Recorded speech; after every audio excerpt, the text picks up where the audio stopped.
Hey everyone, Dr. Jolene Brighten here. I'm a leading expert in post-birth control syndrome, and I'm super excited to be chatting with Laurie King today. Welcome, Laurie. Hello. So I have to say, I love that you're like, I'm in an airport and I'm just going to make this happen. Absolutely. And it's so that's the thing, right? Is I do nutrition coaching for a living. And so that's just the lifestyle I live, I'm conditioned, I travel with food, kind of break the norm on a lot of stuff. So even, on a daily basis, I work with other women, help improve their life through, a variety of modalities. So it's we can do this wherever, there's nothing, we can't talk about, it doesn't have to be in the privacy of my home. Here you go, world, how about it? Well, and this is something, the adaptable organism is the one that survives. So I think that's something that women 100%. Yeah. So, I'd love to begin this conversation chatting with you about what was your experience with birth control? How did you get on it? And what was that like for you? Yeah, so I was 15 or 16 years old. I was a competitive gymnast my whole life. And so as I got into high school, struggled with horrific cystic acne, the kind where you would sleep over at friends' houses and go to bed with makeup on because you were so mortified by how bad your skin was. But same thing. So when I, initially asked my doctors, I was hey, I'm having periods, but they're really, really horrific. I was missing school, just super crampy, I don't want to say the bleeding never ended, but literally it would be, 10, 12, 15 days long. And so initially when I went to the doctor, they were oh, well, just take the pill, it'll fix things right up. And so, sure enough, I'll say that, things got better, but because I was having such bad cramps, such bad cycles, they were wanting me to basically skip my cycle and then just continuously take the pills. And so fast forward, 10 or 12 years, here I am at 28 years old. And so started to, as I was, getting into my practice of working with people, it was wow, I've got a lot of symptoms of, estrogen dominance. And granted, my skin looked really, really good, but was just starting to have a lot of weird things going on. And so I'm also hypothyroid. And so kind of made the connection that here I was 28 years old, and despite changing all of my nutrition, my exercise habits, supplementing my face off, doing all the quote unquote right things, I'd never pulled optimal thyroid values before.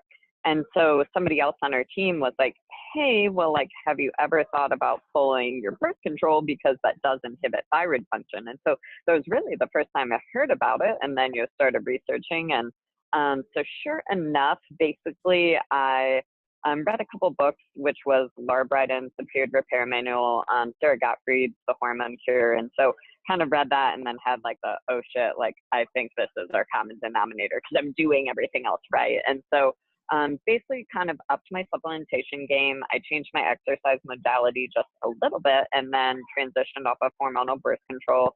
About 45 days later, had my first bleed, which was obviously the withdrawal bleed. And then pretty much clockwork, 30 days later, had a normal cycle for the first time in my life where it was exactly 5 days, wasn't crazy heavy. I actually didn't even know I was starting. So it was it literally happened. I was oh, okay, cool. But, almost textbook of ideally what a period should be. There was nothing horrific, painful about it.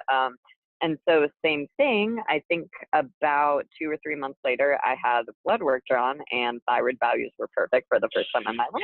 So I don't, again, want to point fingers and say oh, the birth control made me hypothyroid. But, in my experience, that was actually the denominator that changed and then allowed me to, to pull optimal values.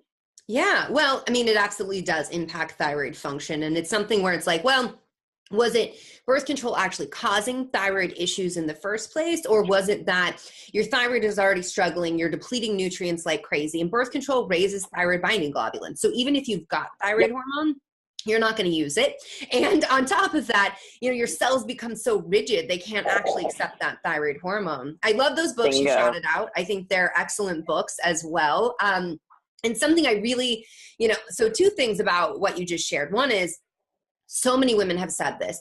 I changed my diet. I started exercising. I'm taking the right supplements. And the only thing left was the birth control pill. And when I stepped away, that's when everything changed.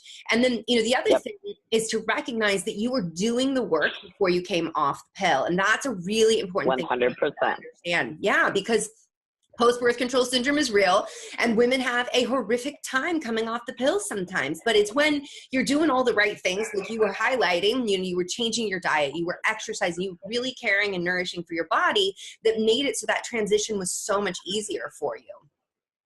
Yep. So was there anything well, let me back up. How long were you on birth control for? So I started when I was 16, so 12 years. Oh, wow. Okay, you So got 2 12 on me. years of, yeah, so 12 years, 0, bleeds within that time, because again, doctor was just like, dude, like if it's that bad, like don't even bother, don't even go there. And so kind of, I think the tipping point was about 6 months ago, I had shoulder surgery. And so obviously understanding that, okay, that day you get flooded with a bunch of antibiotics, heavy duty stuff, and the body's just in this, this broken state. And so I think that was finally like the camel that broke the straw in the back, because for the first time in my life, it was like, oh, like I'm carrying weight in weird ways, carrying weight right below my midsection. Just like everything from like gut, mood, everything got weird. And so that was kind of what led it to be like, okay, maybe we need to research more and look into this. And sure enough. Yeah. And that's, that is something that's also very common for women to have some kind of triggering event, like a surgery or something like that, where the body's like, okay, we can't do this anymore. And, I appreciate you sharing that you were not having periods. I thought I was so clever for 2 years that I was cheating my period, and I was only having it every 3 to 4 months. And I remember being on a family vacation and bragging about like, I don't have to have my period. I'm so cool. And I look back, and I was in my 20s saying this to my teenage sister who was like 14 and her friends, and being like, this is so cool, and you guys should do this too. And I'm like, what were you doing? What were you saying to them? Oh, but again, I try not to judge my 20-something self, because, oh gosh, and I think that's worth talking about, though, because it's like, as females, like we're not really taught the importance of our cycle. Like we know, like both of us know now, like, oh, hey, like that's a monthly feedback report of like if you're crushing life, or reversely, if you have some lifestyle or diet or exercise habits that need to change.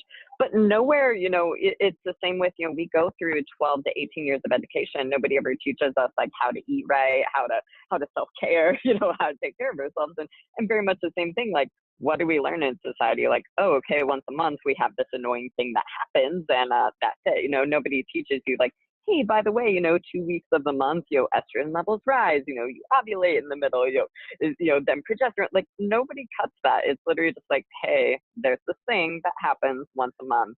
Sorry about it. Like, welcome to being female, right? It's almost considered like a disservice.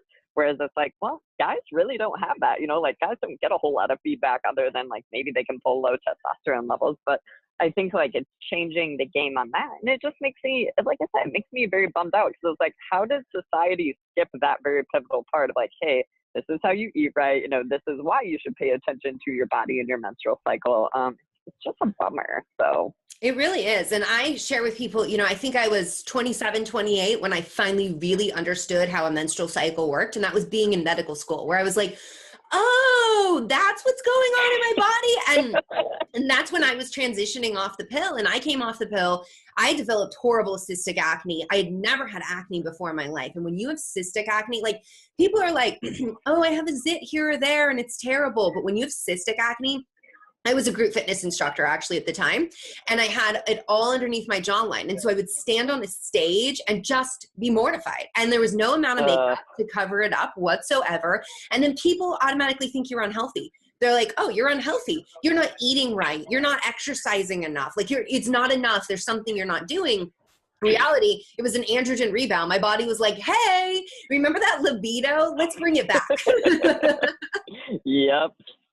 And that's, I think that's the hardest part, is like just making people aware, because again, on my end, clients are like, okay, I'll stop taking the pill. Like I read some stuff on the internet. It sounds great. It's like, well, like, wait, let's pump the brakes. Cause like for some people it is, it's sunshine and rainbows. And then reversely, like you have the people where it's like, yo, like I did everything right. I supplemented and I still gained 10 pounds. Like that's not ideal. And especially in my work where somebody is paying a lot of money to hire a nutrition a nutrition coach, probably for fat loss.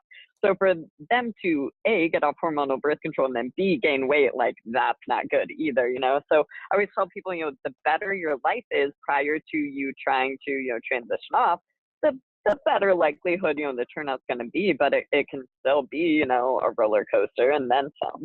Yeah, for sure. And, you know, I appreciate you saying that because as I've like really, I turned up the volume so much on my message about birth control and it's just putting women in the know.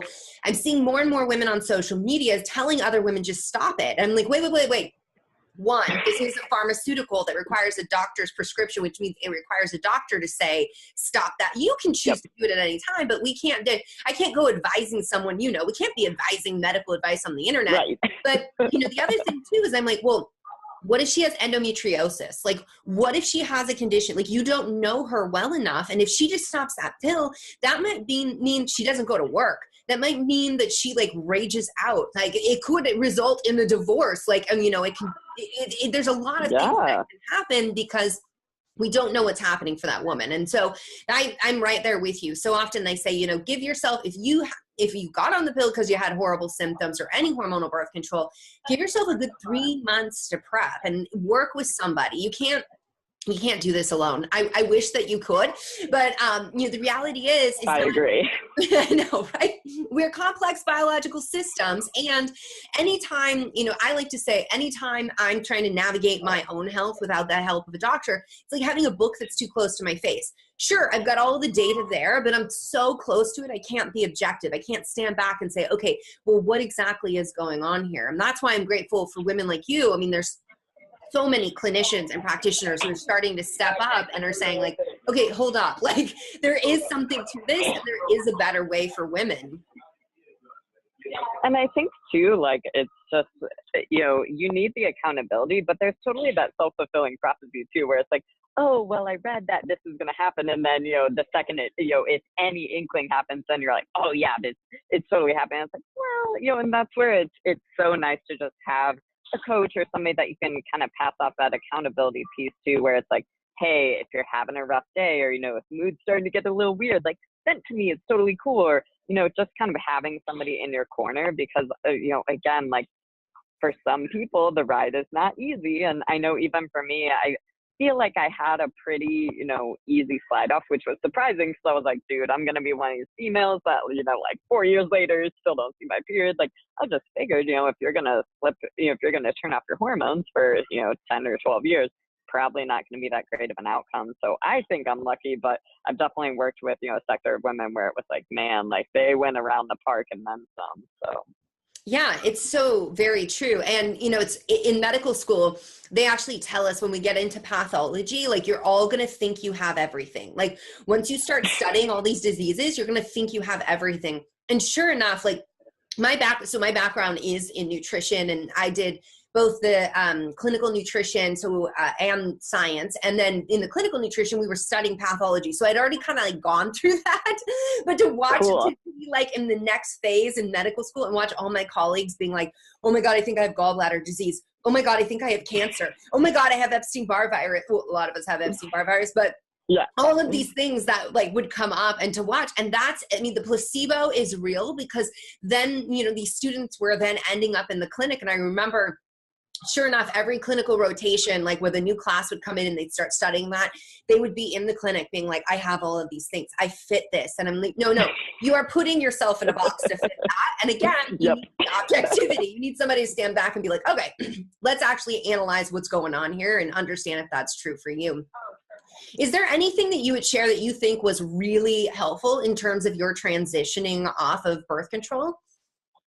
Ooh, man, like, I think it all comes back to like education, because it's such a complex animal, right? Because yes, you're taking, you know, this IUD, you have this IUD or you're taking this pill, but it affects so many systems, and we just don't live in a vacuum. And so I think that people will be like, oh, you know, I'm eating right, I'm exercising right, like, got it. But they don't fully comprehend, like, hey, you know, like your liver is going to be under fire as all your hormones are attempting to rebalance. Like, your gut is going to be under fire because everything's going to be passed off from the liver, and then gut has to excrete it.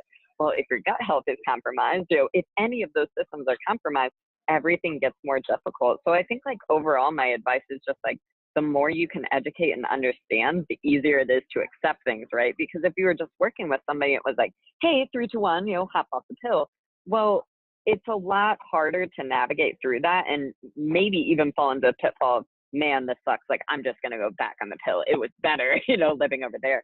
But I think if you can fully understand that it's an investment in yourself and it's like, hey, this might be 3, 6, 9, 12 months of a really miserable time, but eventually you're going to get, where you're trying to go. You're going to feel like $1,000,000.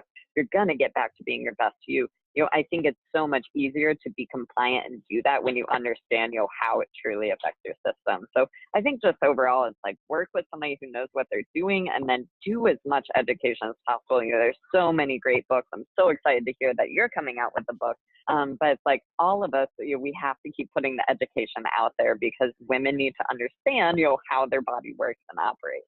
And it's so true. Oh, so one, yes, we do need to understand that, but it's so true. This is how women end up back on hormones because they're like, this is too much. I can't handle it. I have to just go back. And I've had so many patients who come to my office because they're like, I thought I could just go back on and everything would be better. And in fact, everything got worse. And I'm sure you've seen that as well, where they're like, their body was like, wait a minute, I had a chance. I had freedom. Like, I want it back. I will not be suppressed again.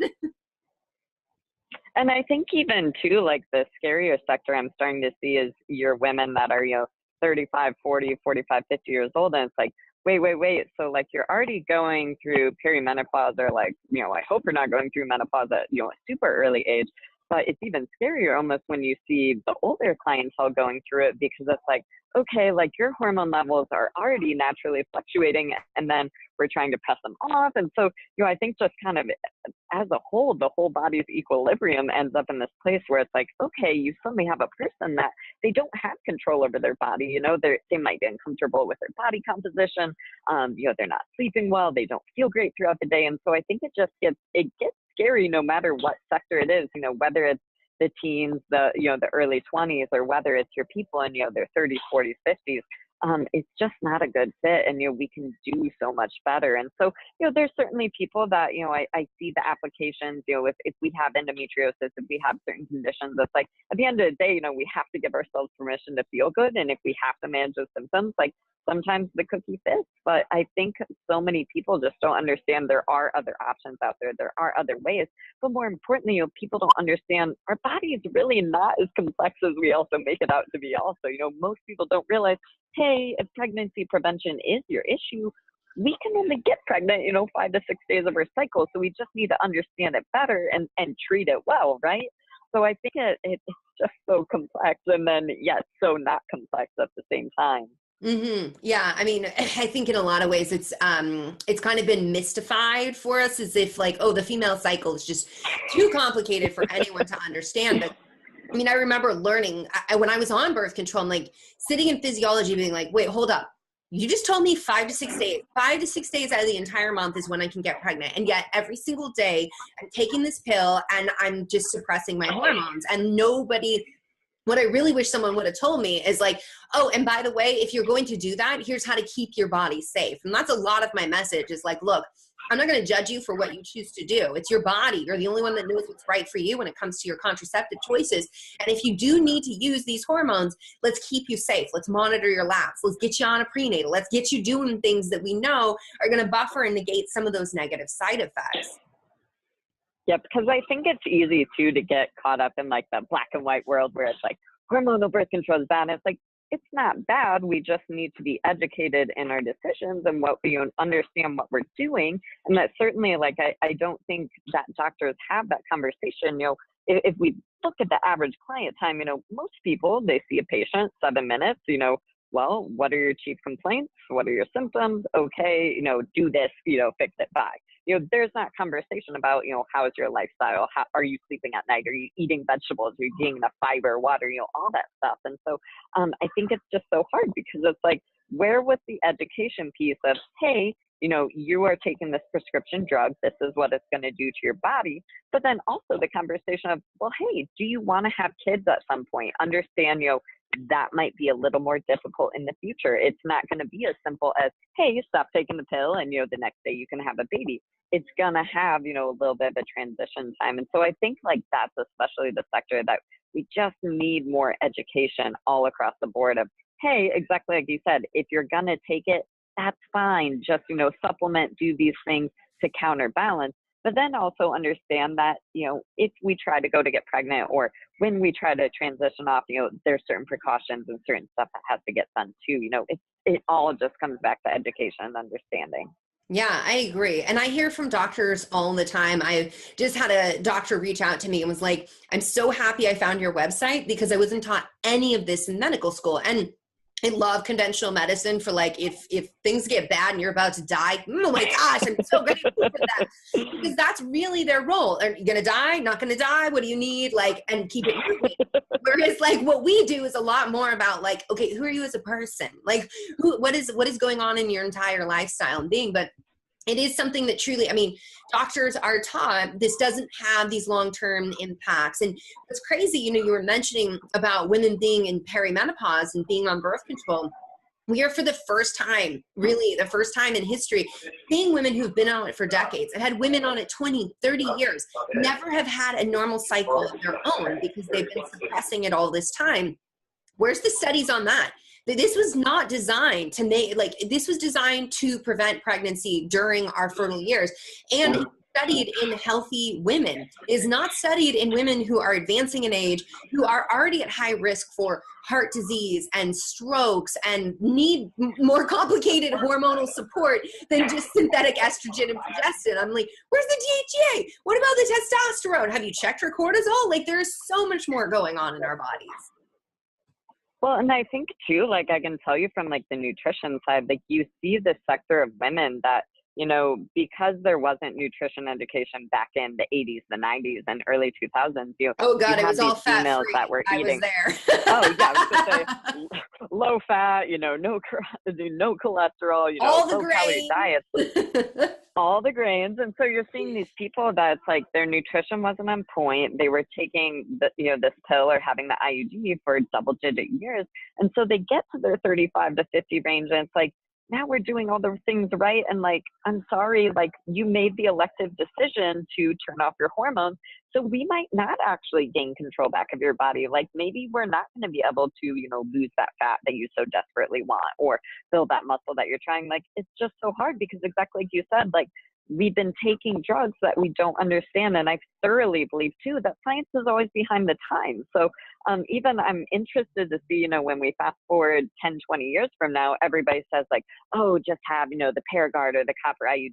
It's non-hormonal, so it's better. And it's like, if you really look at it and you understand the science, I'm not so convinced. I think that, if you're looking for the best option out of all the things out there, if it's just like, hey, I want to prevent pregnancy, yeah, the copper IUD is probably your best fit. It's going to get the job done. But same thing, we don't have the science that shows the long-term effects of it. And I think that a lot of people are really aboard, the non-hormonal IUD train right now, and they're going to be eating those words, fast forward 10 to 20 years from now. Yeah, it's something that I definitely have patients who choose the copper IUD. And what we do right away is I'm like, we're going to get baseline labs and you're going to track your data. And if anything starts changing and it's not looking right, then we're going to decide like if this is the best fit for you, because we don't know what's true for every woman. Like we know the general inferences that science can make, but I've seen women do great on the copper IUD, and I've seen women end up having hormonal issues. I've seen women with the really heavy, painful periods. Like I've seen women with just odd things are starting to crop up, and the only thing in the timeline is we got the IUD. And so I think you're absolutely right. And I think staying curious, staying open, I mean, that's what science is about. Having that unbiased curiosity and always asking questions and challenging everything, because that's how we learn. And, I always laugh when I see people say, science proved this. And I'm like, science doesn't prove anything. They demonstrate and they show. And then, I was a research scientist. So I get like this, my husband knows this is one of my rants and peeves where I'm like, we don't prove anything. we show it, we demonstrate it, and we keep open to the possibility that we could always have been wrong. Like something else could be going on here. But I'm totally with you. And I think it's something that we're only going to learn through women's experiences. Like we're only going to learn what things are really doing once it gets in. It's the women in our day-to-day lives who are tracking these things who say, you know what, this was true for me. And as doctors, that's our job, is to listen to what the truth the patient is speaking. Like our patient, I have yet to see a patient that follows a perfect algorithm like I was taught in a textbook. Like it is, there's always something that's like, oh, well, it presented like this and this, but then there was this weird thing over here, because we just don't understand the body as well as we think we do. I mean, it's 2018. We're still discovering anatomical structures, and how long have we been dissecting the body for? Like forever. So I definitely think, you know, that's so much of what I want to see more is us just questioning everything and staying open to that curiosity. I think, you know, we saw this in the 2016 depression study that came out, how quickly doctors and scientists were to like dismiss a study that had over 1 million women showing a correlation between birth control and depression, something that's in the package insert, something that is a major reason why women quit birth control trials, and something that women have been reporting to their doctors since the pill was introduced. But here comes this giant study, and still people are doing their dogma and being like, nope, nope, nope, can't be that. How can it not be that? And how can you not allow us just to hold the space to say, maybe that's true? Because when we understand, okay, depression, there's a correlation there. Well, what came next? A study on the kynureninic pathway. What happens with tryptophan and B6 in the brain? Because we allowed ourselves to be curious to see that there was a correlation, we now dove into the mechanism of action. Now that we know the mechanism of action, and we definitely need more research there, but we can understand, okay, we've got to check that inflammation in this woman. We've got to make sure she's got her tryptophan. We've got to make sure that she's got B vitamins and minerals. And if at any point she starts showing signs of depression, anxiety, suicidal ideation, very common in our teen girls, we need to have real talks about pulling that pill and doing something different, because it's not working for her. And that's okay if it doesn't work for her. And there's this like idea that like, you know, birth control, like, oh, one size fits all. It should work for all women because you all have ovaries, you all have a uterus, like you're all the same, right? We're not the same. And like, we're just into exploring epigenetics and understanding that like what happened to our grandma is influencing what happens to us in our body today. How can science be able to predict that? It can't. It's not clean. And that's why you just have to stay curious. I think definitely, and that's to kind of go back to like the copper IUD one, like it's so fascinating because if you try to comb through, you know, different studies and stuff, there's nothing out there. But then like, I hate to say like, go to the Google machine, but if you do, you know, if you go to Google, you run searches where it's like your experience with copper IUD or side effects of copper IUD, and it's like, there are pages and pages and pages of women, you're basically saying, hey, I got the copper IUD, these symptoms presented. The second I removed it, I stopped having issues. And it's like, gosh, like, I don't know how we get science to get there, but you know, clearly there's stuff and it's not jiving with people. And so I'm totally with you. Like, it's all about questioning. And, you know, if things don't seem right, you got to test it. Like, I think so many people are like, well, you know, I go to my doctor, I get blood work done, and he said, fine. And it's like, so go find a new doctor. Like, if you're still having issues or you're still having symptoms, like, get a second opinion, a third opinion, or start questioning, you know, the things you're not changing. And, you know, if it's the pill, if it's the IUD, that's, you know, maybe that's time to consider working with a doctor and transitioning off and, you know, again, retesting symptoms. Yeah. And, you know, the thing about so much of the research contradicts itself as well. And that's why I'm always saying you have to understand what's true for you. But with the copper IUD, what's funny is they'll say there's no copper issues. Copper does not go systemic. You won't find it systemic. It stays localized to the uterus. Oh, but with the caveat that if you have a copper storage disease, if you have a propensity to store copper, you shouldn't use this IUD. And it's like, well, wait a minute, what is it then? Like, what is actually going on there? And so that's something where we just have to pause and we just have to ask about what's true for the woman who's sitting in front of us. You know, I didn't realize that you had just recently transitioned off of birth control. I found you on Instagram, like one of your posts popped up and I was like, hey, I'm jiving, what am I here saying? I'm curious, how did you come across my work? Ooh, so I think it was just through the networks because it's like there's so many females in the space putting out information. But the hard part is, I think that we end up making it a little bit taboo on some people's end because rather than, when I put out information, it's like, let's just talk about it in a way that's, friendly and not weird, right? But you can end up in this sector on Instagram with like, oh, like pictures of bloodstained panties and, just kind of weird images combined with what's really good messages, but it's like, well, we're taking something that shouldn't be taboo, but we're making it taboo because, we're kind of entrenched in it. And so I think that, as I was kind of bouncing around, again, there's Jolene Brighten, there's Sarah Gottfried, and then sure enough, I stumbled onto you, like Nicole Jardine. So there's just so many female out there where it's like, okay, like if you want information, education, like these are the people to go to. And so sure enough, stumbled onto your site and it was like, these are my people. These are the ones just putting the information out. But same thing, having the science, having the background history to back it up and not just, pulling information from the air either. Yeah, totally. So you are all over Instagram sharing information. For women who are listening to this that want to be able to get to know you more, maybe work with you, follow you, where can they find you?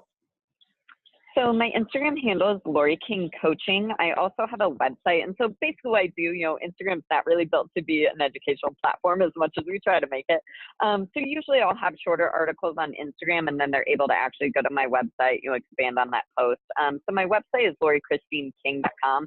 But definitely Instagram is my peanut butter and jelly. I think it's the place to be. And it's just so cool that, thank you 2018, that there's a free way to get information out to the people that desperately need it. Yeah, and you won't find peanut butter and jelly on her Instagram. In fact, you'll find delicious. This is true. Yeah, and I love the spectrum of information you share because you're talking about nutrition, you're talking about how to condition and care for your body on the physical exercise level. You've got hormonal posts, so you've got a spattering, a little bit of everything, and I think it's a great place to be. So, ladies, definitely check that out. And I just want to thank you so much for taking the time to join me today, even though you are in an airport and you're getting ready to hop on a plane, really carving out the time for this. I'm so grateful. Thank you so much. Yeah, thank you, Jolene. It's been a total pleasure.